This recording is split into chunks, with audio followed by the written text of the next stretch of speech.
Let's talk about the oil and gas space where we see, should we say we heave a sigh of relief with Port Harcourt Refinery, a portion of it, or the mechanized part of it, according to the NNPC GMD. It's now operational and they expect this to continue as we move to 2024. Dangote Refinery has also received 2 shipments of crude oil and expected to also get on. What positives do you see in all of this if we really domesticate refining? You domesticate refining, but the costs are dollar-based, and the products are still going to be sold in dollars.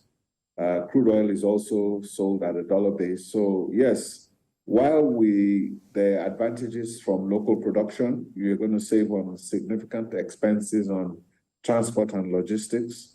So there are savings, and then of course it's local content, local production. The value added is local, so it's contributing more to the Nigerian economy. And I think they're all positive signals. But again, yes, now we have production locally. We now need to resolve all the other issues around oil production and refining. So yes, welcome news, but it's not going to change the price of products at the pump. So in your thoughts, what do you think? Do you see any quick wins for this government moving on, both on the monetary side, the fiscal side? What do you think? Because we see palliatives being rolled out for to alleviate all the challenges of or the fallout of subsidy removal. That's on one side. I asked my earlier guests too about FAC, which is on the high side at the moment. So what really do you think should be done at this time? It's a global issue. We have issues even all around the world, inflation, currency issues. Where do we start from at this time?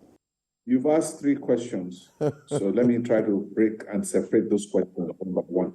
Great. On the global side, the global economy is recovering and has recovered. Inflation has reduced 50% in America, and the outlook for 2024 for the global economy is positive. Rates, most of the Federal Reserve banks are now going to begin to cut rates, and we see a sign of recovery there. So there are no issues on the global markets. And as you know, the price of oil is global, and that's really what impacts or affects Nigeria. On the side of the social issues you talked about, which are the palliatives, the social programs to cushion the impact of subsidy removals and the reform policies of this government, I think is something that we need to look at, because you have 133 million Nigerians in multidimensional poverty, and we need to address something to them. And the best way to address poverty in Nigeria is to grow the economy consistently by 8 to 10% a year, which will create employment and lift more people out of poverty. In terms of the quick wins, there are no quick wins.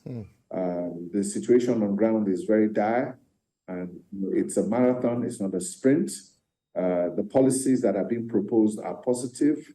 They're classic tools, both on the monetary side. The biggest challenge, of course, is on the fiscal side with spending. If government can keep spending in check, then we can control inflation and we can bring value back into the economy. Because the biggest problem Nigeria is facing today is the problem of inflation.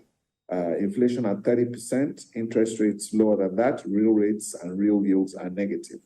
Until we begin to see real rates and real yields being positive, we'll continue to have more pressure on the Naira, and we'll also begin to see significant reduction in growth in our economy. So the biggest challenge in our economy today is inflation.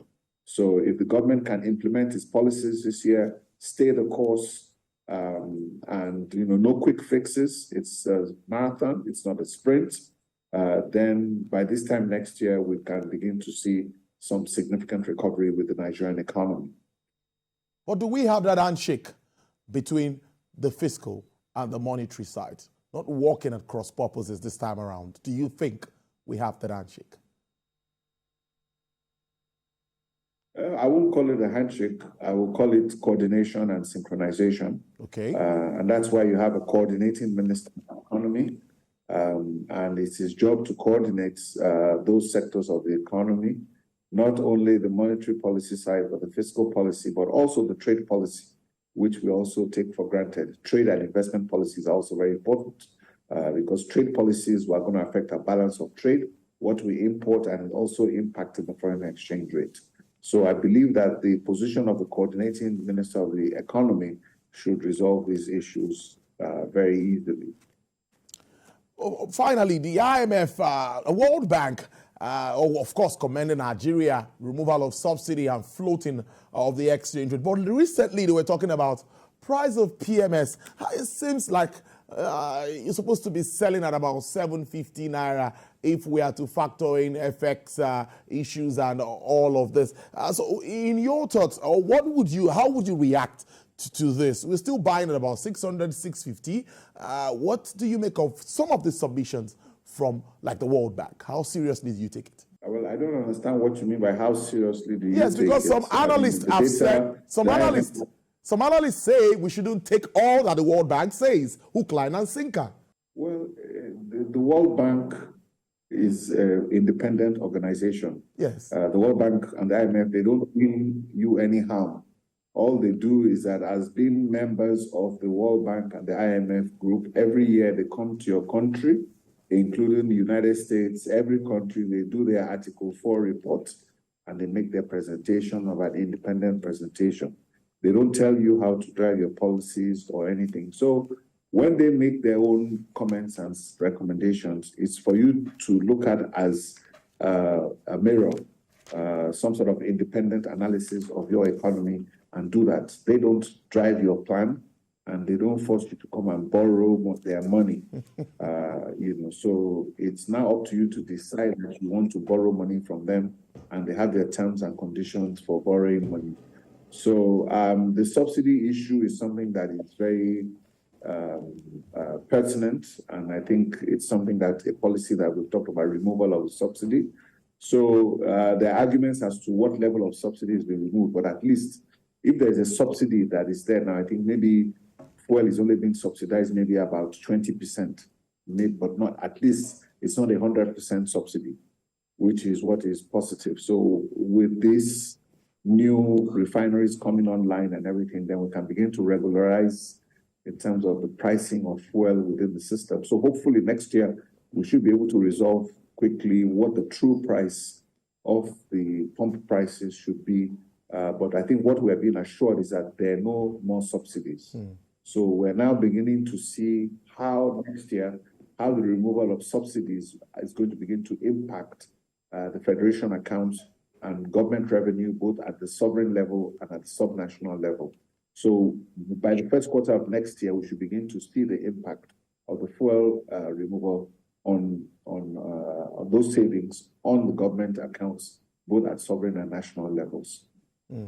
We'll hope to have you to discuss all of this again at that time. I must thank you so much. Wishing you a Merry Christmas and a Happy New Year in advance from the team and myself. Chief Executive Officer of the CFG Advisory, Mr. Adetilewa Adebajo. Thank you so much for your time. We appreciate this.